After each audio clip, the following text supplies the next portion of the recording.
nothing but love and respect.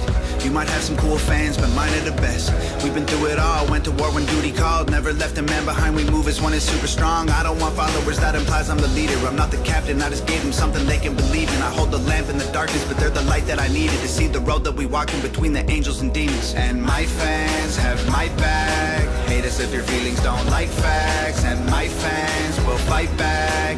Beat you with the keyboard you've been using to write back. I guess we need each other like both sides of the battery. We the army, we the homies, we the gang, we the cavalry. We're brothers and sisters, we hold it down like we gravity. Can't nobody break the bond that made us all family. Me and my fans, we don't care what anybody say. Middle fingers to whoever in the way, man. Me and my fans, we gon' be together till the grave. It's the game till forever and the day, man. Me and my fans, we don't even trip if they hate. We got I don't give a fuck in our veins, man. Me and my fans, We the hangover gang. Gang, gang, gang, gang, gang.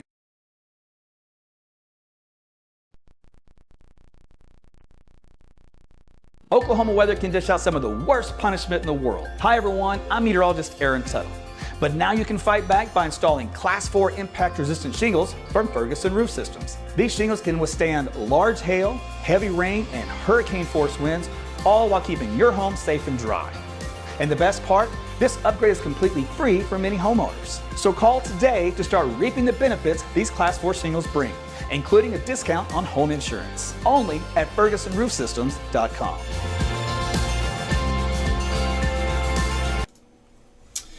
Hey there once again, meteorologist Tuttle back with you. It's about 12:30. This will be your lunchtime update here for your Sunday as we continue on into the forecast period for this evening, as it looks like we'll have some severe weather back across Oklahoma, and that will continue into parts of Oklahoma on Monday, and then on Tuesday, and then on Wednesday. So thanks for tuning in.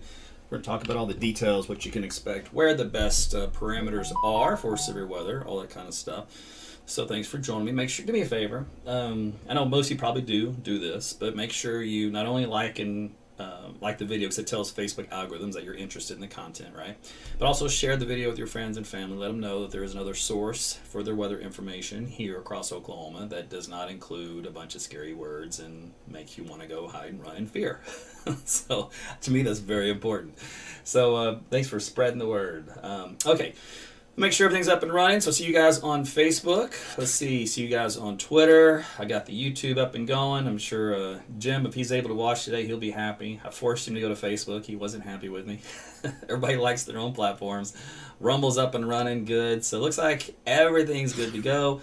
So that's awesome. Now, real quick, if you are getting late notifications from Facebook that I've gone live, sometimes it's 5 minutes in or 20 minutes in or right after it's ended, what good does that do you, right?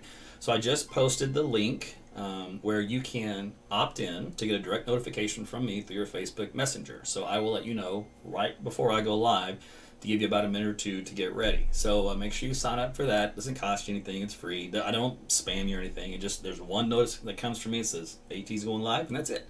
And then make sure you can hit in the message, you can hit the word live broadcast, which means watch it now. And there's another message below that that says manage messages. You will need to hit that manage messages ever so often to keep you what they call subscribed or opted in to this automatic process. Otherwise, Facebook will kick you out of it. This is all because Facebook won't play nice anyway, so it's kind of irritating. But hey, I found a workaround, so we'll use it. So out there currently, we've got a little change already beginning to take shape here in the atmosphere. We're at 75 degrees. You can see those clouds rolling off there into the background. We start off with a lot of sunshine, and now those are starting to come down. Brandy, by the way, thank you for the stars. You can see that her on the screen, so if you have to shoot me some Facebook stars, your name will pop up there, so appreciate you. As far as the conditions are concerned, those are southwest winds, south-southwest, and they're going to change to more of a southerly direction and then a southeasterly direction as we head into late this afternoon and evening, and that will set the stage for some potential severe weather across central Oklahoma. So we're going to detail where that's going to be here in just a minute. Okay, so let's get on with the program here for the model data and the threats and all that kind of stuff. So remember last night we talked about the Storm Prediction Center and how they had the severe weather risk kind of in the Missouri and just barely kind of clipping northeastern Oklahoma. And I said, you know what? We're going to go ahead and extend that down here to the metro. And you said, can you do that? And I said, sure you can. I said they're going to do it. And it took them about 12 hours, but they did it. So they did include the slight risk to cover just barely into Oklahoma City. And this includes a tornado risk in green here across all of northeast Oklahoma, right down I-44 corridor into Oklahoma City, and then back up into Missouri. A little bit of wind with this and a little bit of hail. I think the hail's not being broadcasted strongly enough. I think we're going to have some pretty good hailstones come in a lot of these storms, talking widespread golf ball and amounts over 2 inches in diameter. So these will be some destructive hailstones. Okay, so out there right now currently, refresh this here, we're into the 70s and already 80s. Look at this, southwest Oklahoma, 86 degrees. You guys in there in Altus, I feel for you. I mean, you get a taste of summer long before anybody else gets a taste of summer. You may want it, but oof. Wait till you get the hundreds, right? And you did have some 90s out here just last, 24 hours ago. Okay, so some 60s up to the north and west. You're like, well, why is it so much cooler up here? Well, we've got a cold front that's starting to work its way into the state. And this is where things will start to change, get a little dicey. This part of the front will come into about this position. This front will come into about this position. And this front will pretty much stay where it is, which means you guys don't get to cool down. And we'll show you that in detail. Winds right now are out of the southwest. South-southwest here. So that's bringing in some drier air, as if we don't already have dry air in place, right? So that's going to be the case. Let's see. If we head into the Panhandle, get a good strong north wind and a good south wind in far eastern Oklahoma. And you see how the winds are gusting. 32, 30, 28, 25, 34. So it's another gusty, windy day, but mostly across the eastern half of the state versus the western half is the way it's been the last few days. But keep in mind, at this time of the this stage in the game doesn't take much to get a fire going. So until we can green up the state, until we can get our good spring rains, we're stuck in this rut here. This is called insanity. Insanity is a cycle where you repeat the same mistakes over and over again and hoping for a different result. Mother Nature keeps repeating the same mistakes again and hoping for a different result. We're not going to get it. It's going to be wildfire season. So we need some rain.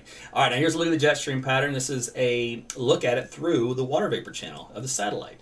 And it shows you where the moisture is coming in and the instability. And you can see this enhancement in the cloud cover right here. Yep, that's it. This is our little area of disturbed weather that's making its way right over Oklahoma for this afternoon. So these will be the ingredients that we need to kind of help kickstart things. We call that a kicker in the atmosphere. You can look at it from a color-coded standpoint. So this is energy is represented by the colors. So the brighter the colors, the more energy, the more lift. And you can see how in northern plains, a lot of it. I mean, look at this stuff. All it's trailing up here to the Pacific Northwest. But down here, we have just some subtle lift. It's not overly aggressive. It's just kind of enough to kind of gently massage the atmosphere. It's like this would be the equivalent of a deep tissue massage up here, and this would be the equivalent of a sweetest massage. So the atmosphere doesn't have a whole lot of, push down here, but it's got enough to make you feel good. In this case, to trigger some storms. All right, so we do look at the, let's go with the, what I'm going to show you here. Let's skip this a little bit later for those of you folks that want to hang on to a little weather lesson.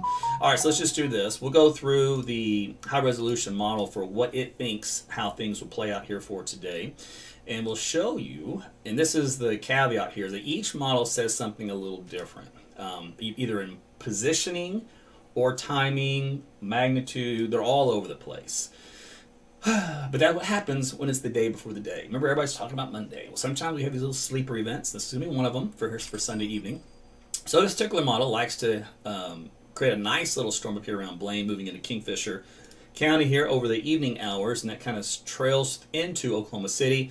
Does have some helicity tracks with it. These are those little red little line areas here, which means hail, sometimes wind, and potential tornado if things are lined just right.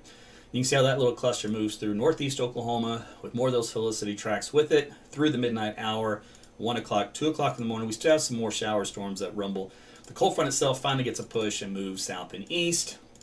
And then as we head on into, I'll sneak peek you for Monday.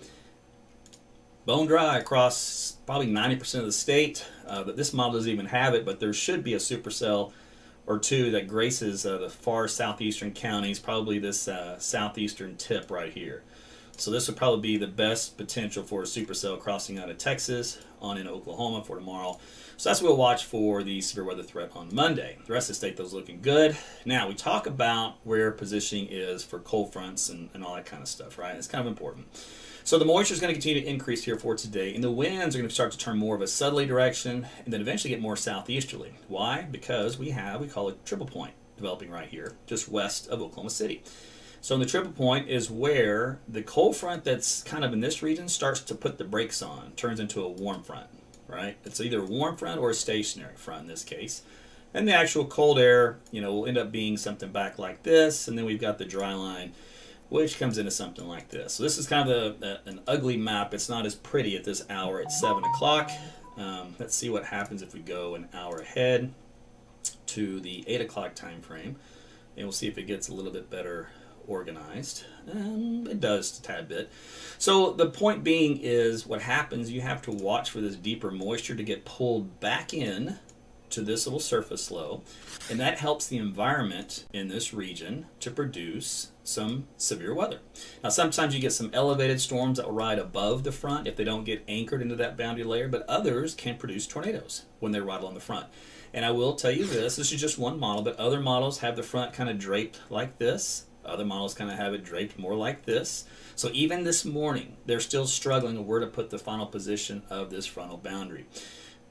Okay, but that is kind of the setup that we have to watch for. Now, with all those ingredients coming into play, this is the significant tornado parameter. So I'm going to watch how as we go through time, the ingredients increase in southern Oklahoma and they move into central Oklahoma. So this is Oklahoma County right here, and this is Canadian County right here. So you can see how the ingredients just go nuts in this area of this region. Now, this model happens to have the warm front through the northern sides of Oklahoma County, through El Reno, Canadian County, back like that. So that's a little bit more to the south than the other one. That's what I'm saying. They're still having a tough time of where the exact position of the front is. What you need to know is if you're north of the front, you have a hail threat, just for a little bit north of the front, not far, 30 miles most. But if you're along or south of the front, you have not only the hail threat, but you have a tornado threat. So that's why it's very critical is where this final boundary lines up. And we may not know until about 3 or 4 o'clock this afternoon when things finally start to stop and settle down. And that's when we kind of get the information on that. So when we do look at the instability or the cape values along with the shear, I can show you how these come rocketing in. So matter of fact, I'll switch to this model here and I'll get the very latest update on this for the shear values and the cape values.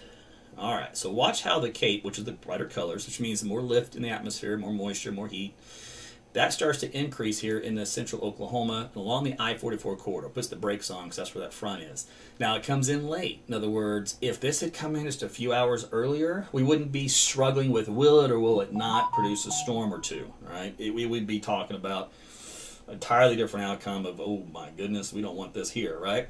So luckily this is coming in late, but it doesn't mean it's not going to happen. It just means it's a little bit late delayed and it's not ideal or perfect conditions, which it could have been if it comes just a few hours earlier. But that cape and instability and shear continues across the central Oklahoma region over the midnight hour, then up into Tulsa. So that'll be the focus from central Oklahoma through Tulsa of the track of these particular showers and storms.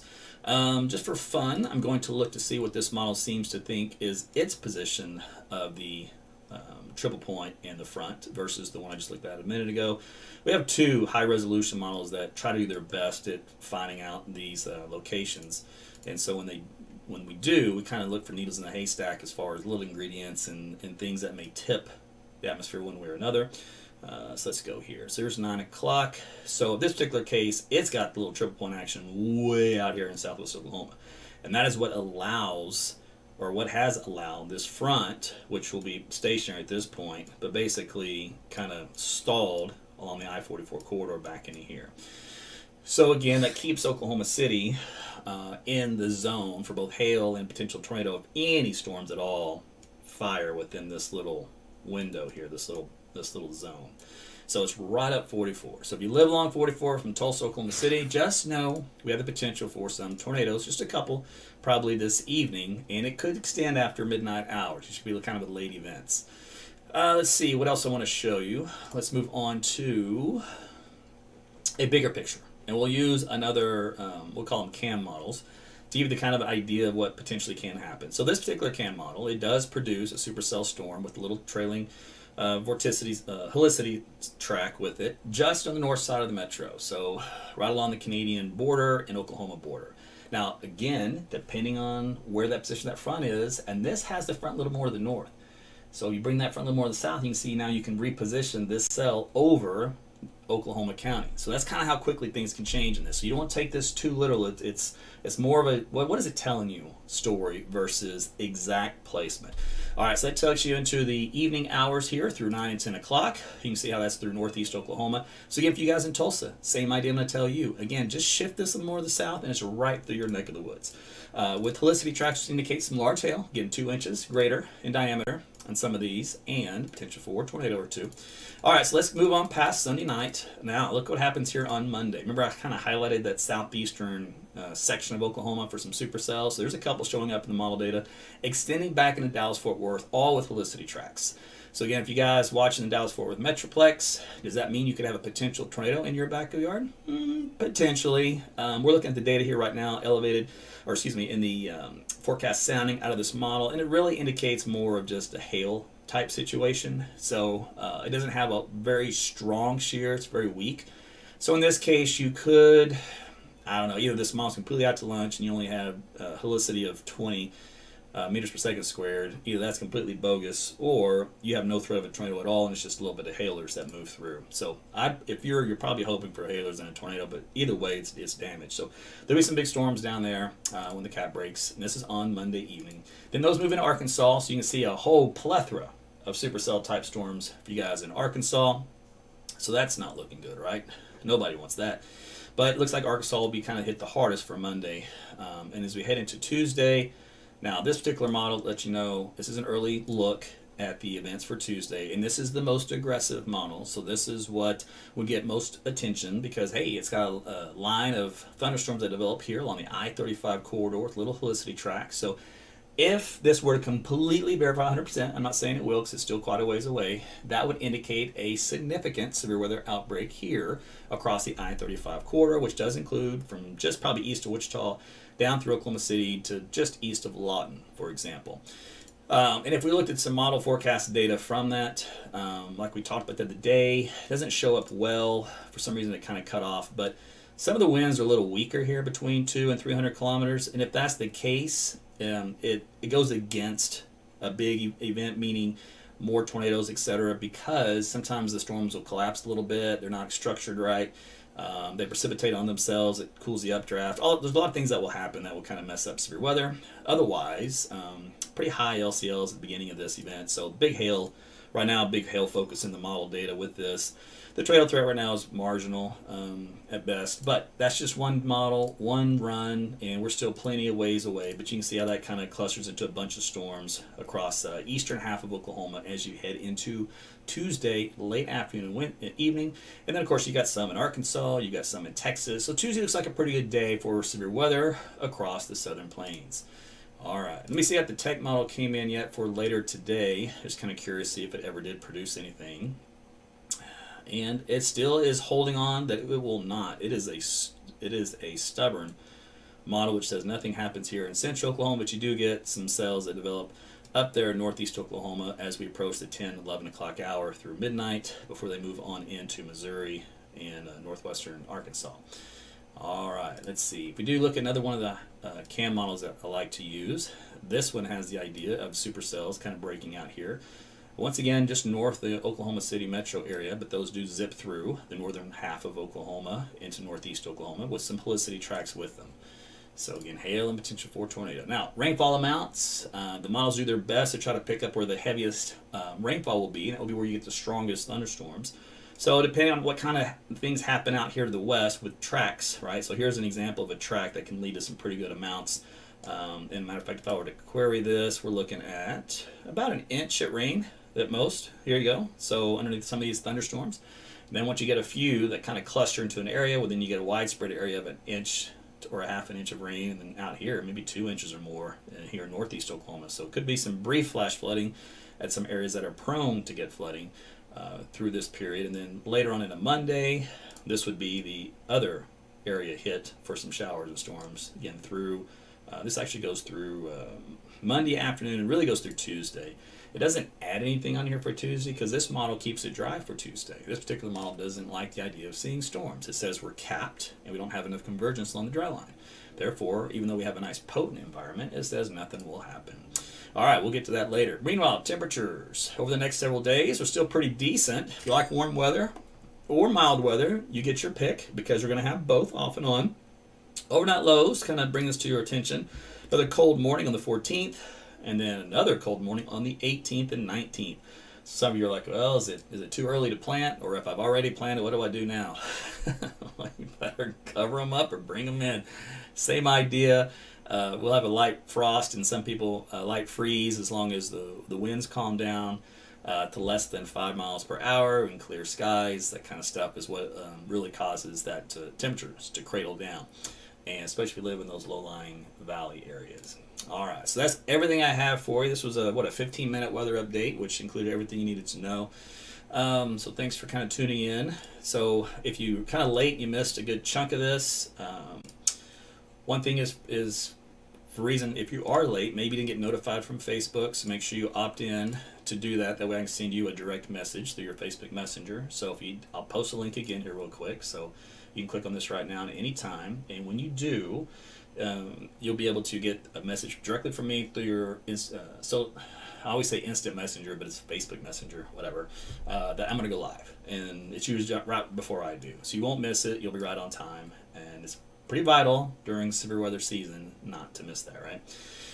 Okay, let's see, YouTube, check you guys out real quick.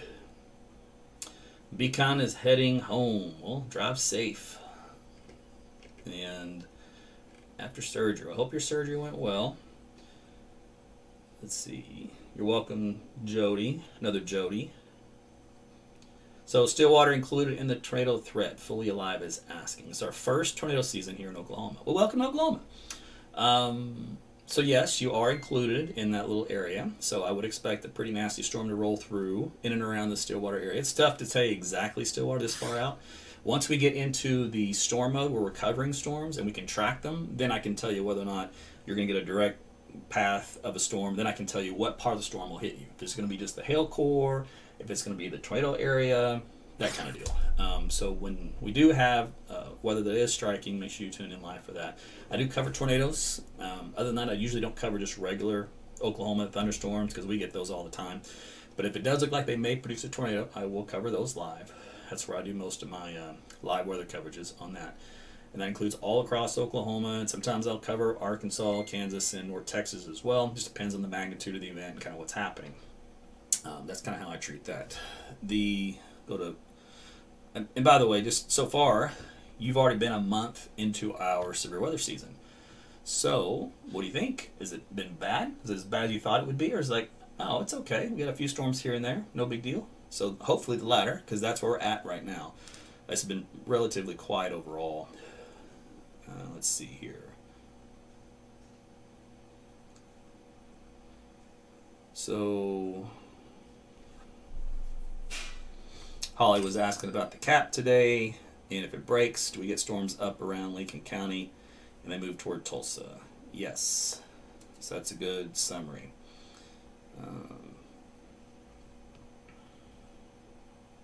Sorry, I'm skimming through some of your comments, and I'm realizing some of these are attached to other comments, which I won't be able to see because I can't scroll that far up. So usually if you have any questions directly from me, just hold them off to the end after I finish all the maps and stuff, because I won't have time to go through and read them all. I am a multitasking king, but there's something I got to leave out, and it would be that, because my brain will stop as I read. Turns out I can't read and keep talking and make sense at the same time.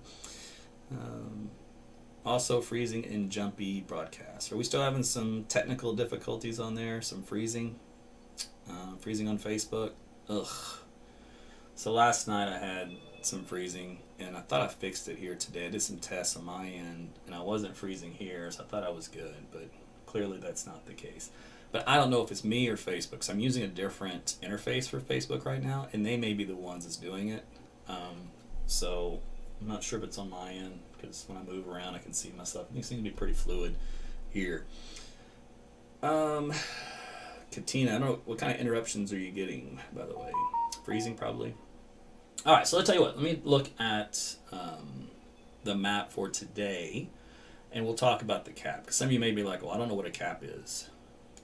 What do you mean, right? So let's do that.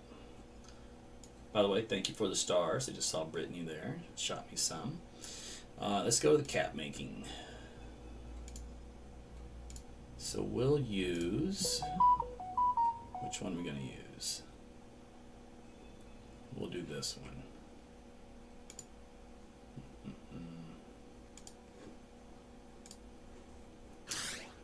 Okay.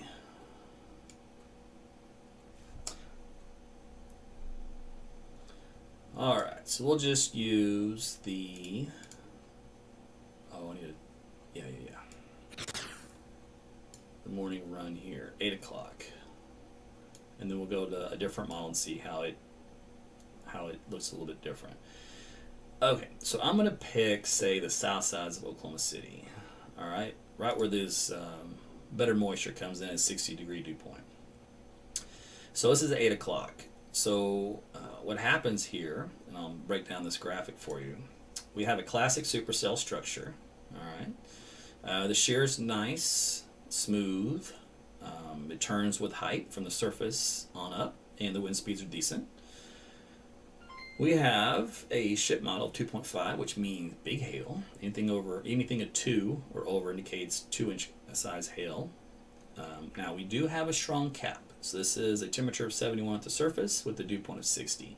They're pretty far apart. If they were closer together, you would have less of a cap. But right here, this little nose, little red line, that is the cap. That's where in the atmosphere when we look vertically, this right here represents the temperature. This little red line is the temperature of the atmosphere. It's called the profile. Well, at 850 millibars is usually where you look for the cap to form. And when you do, it'll be this little nudge. Now, if that cap wasn't there, it would look like this. Right? Now, if it looks like that, then what we do is we run the sounding up like this, these two numbers to where they meet, and then we draw it upwards. And then it's Katy bar the doors. And this right here, this little area, this little hatch zone between the red line and where I just drew that line is the Cape value, or the instability to work with. So that means this parcel of air, if you imagine an imaginary balloon, if we were to lift it up, launch it, it would go into this environment and go nuts. Well, that means a cloud would go into that environment, go nuts, and explode and expand and produce a big storm. So even with this, the cap is what's going to be a limiting factor, kind of hold things down. And the LCLs, lifted condensation levels, are right about 1 kilometer up in the atmosphere, so it's a little high. I like them to be a little bit lower for tornado probabilities, but it's kind of at the very far end of what can happen. And LCL should come down actually with time in this area anyway. So that should not be a factor or concern once storms move in this environment. So that's just kind of what the atmosphere looks like at 8 o'clock over Oklahoma City. Let's see, if I were to go to 9 o'clock, let me see how things have changed. I should have just kept the same map and just went forward in time. Let's see. So the cap is still there. Of course, temperatures have cooled down a little bit more. When the temperatures cool down, the cap gets a little stronger. The LCL is starting to come down some. The supercell number, which means the probability of having supercells in this environment, is through the roof. It's pretty high. Again, the SHIP model, which is for hail, it's a 3, so it's still screaming big hail. STP, which stands for significant tornado parameter, is now at a 5. That's pretty high. So in other words, the atmosphere seems to think this is pretty good ideal situation for tornadoes. Should we get a supercell storm that moves in this environment across Oklahoma County, which means including Oklahoma City. So that's how that kind of stacks up. So that's why we look at the vertical profile of the atmosphere to see if we have the potential for a tornado. And so some of the parameters up there are indicating that would be the case. Let's see here. All right, now if I go to, let's go to the RUC, or I could go with the RUC. We can try that later. But let's go with the HER model. And let's go to the very latest data. Does it go out that far yet? Nope, not yet. 2 hours. So we'll go to the one prior.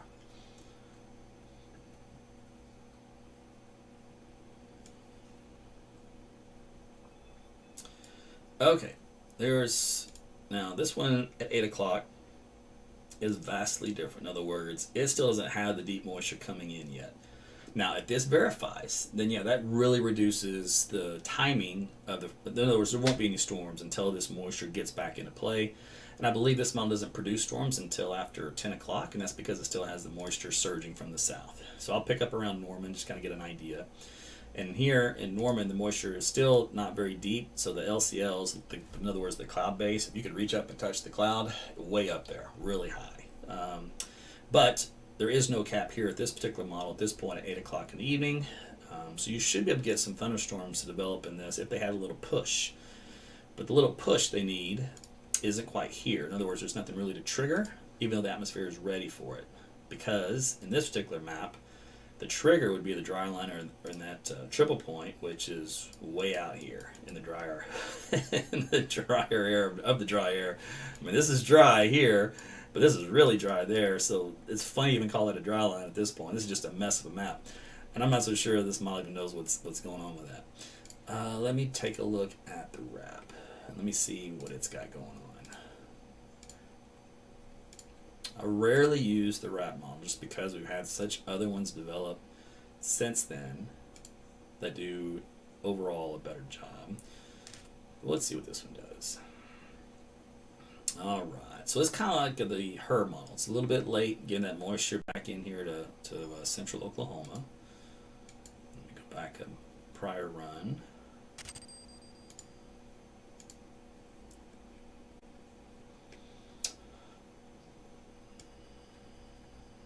All right, so you can see how the moisture starts to surge, and then look how it just goes west all of a sudden, just like that. You're like, well, why does it do that? Well, it's because that surface low is developing out there, and it's pulling it that direction. So there's 10 o'clock, there's 11 o'clock, 12 o'clock. Now, in that particular case, so this is midnight hour. In the midnight hour, you can tell it's got the front. It runs it through kind of like Tulsa, but it runs it on the south side of Oklahoma City, and then back in this region back down here where your surface low is developed, and then your dry line is like this. So in this particular case, in your most favored zone for storms, of course, will be along the front, and then kind of in this little pocket here in this region. So that's what I was saying. And these models are short-term models, and even the short-term models can't decide where the final position of this front is going to be. But we do know in meteorology that's what we're going to look for once things start to go, or if they even start to go. It'll all depend. So unfortunately, we can't be super specific. We can be a little bit more generic and say, well, here in central Oklahoma, it can be south side of the metro, it could be right through the metro, it could be north side of the metro, right? A threat for some storms. But we do know they're there. They be isolated, just a couple of them. And the potential for them to develop depend a lot upon if we can get that moisture in here, which I do believe we will. So that will really mean the timing. Does the timing happen 8, 9 o'clock, or does it happen more like 10 or 11 o'clock? So really at that point we're splitting hairs on the exact time. Most of you are already be in bed or getting ready for bed. So in that particular case, a few things. Make sure you have a NOAA weather radio. Make sure you use my weather app, AT's Weather to Go. It's free. Apple and Google Play. Download that. It'll predict tornadoes before they happen. You definitely don't need that, right? Nighttime tornadoes are never fun, of course. You're always taken off guard. You're asleep. You probably don't even have any shoes with you. And believe it or not, that's the biggest injury is shoes. Biggest injury is feet.